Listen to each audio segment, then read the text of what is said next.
जैसे आप किसी भी व्यक्ति से मिलते हैं तो आपके मन में उससे मिलते समय मन में भाव आ सकता है कि ये सत्य है कि नहीं, ये संशयात्मक भाव आता है, ये सच्चा है कि नहीं, ये श्रेष्ठ है कि नहीं।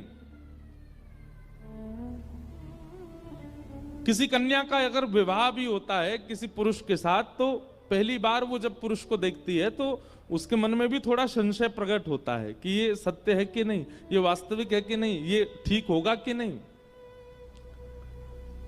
संसार के हर संबंध में एक संशय प्रकट हो सकता है, पर ठाकुर जी को देखते समय आपके चित्त में कोई संशय नहीं आना चाहिए।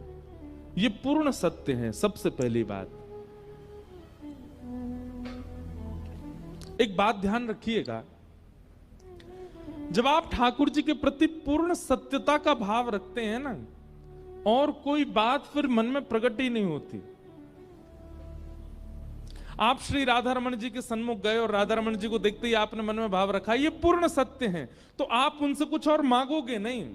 मांगा उससे जाता है जिसके प्रति संशय हो।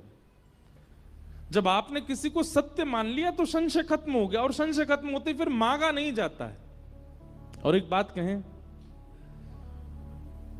जिसके प्रति पूर्ण सत्यता का भाव होता है उससे मांगा नहीं जाता, उसको दिया जाता है, उससे मांगा नहीं जाता। पति के प्रति जब पत्नी का यह भाव आता है कि ये पूर्ण सत्य है, ये मेरा जीवन साथी है, ये मेरा सर्वस्व है, ये सत्य की भावना आती है, तो फिर पत्नी उसको देना प्रारंभ करती है, अपना पुण्य देना प्रारंभ करेगी, उसके लिए अपना समय देना प्रारंभ करेगी, अपना जीवन प्रदान करना प्रारंभ करेगी। आजकल वैवाहिक संबंधों में जो कलेश हो रहे हैं वो क्यों हो रहे हैं?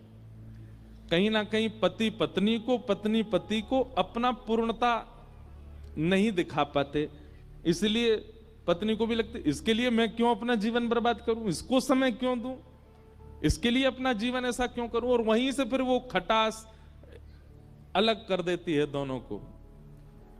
एक दूसरे के प्रति समर्पण आने लग जाता है कब? सत्य के बाद। जब पूर्ण रूपेण सत्य का दर्शन होने लग जाता है तो फिर समर्पण की भावना प्रकट होती है। ठीक वैसे ही ठाकुर जी के प्रति जब तक आपका पूर्ण सत्य भाव नहीं है आप मांगोगे, लेकिन जैसे ही आपका ठाकुर जी के प्रति पूर्ण सत्य का भाव प्रकट होगा आप मांगोगे नहीं, ठाकुर जी को दोगे।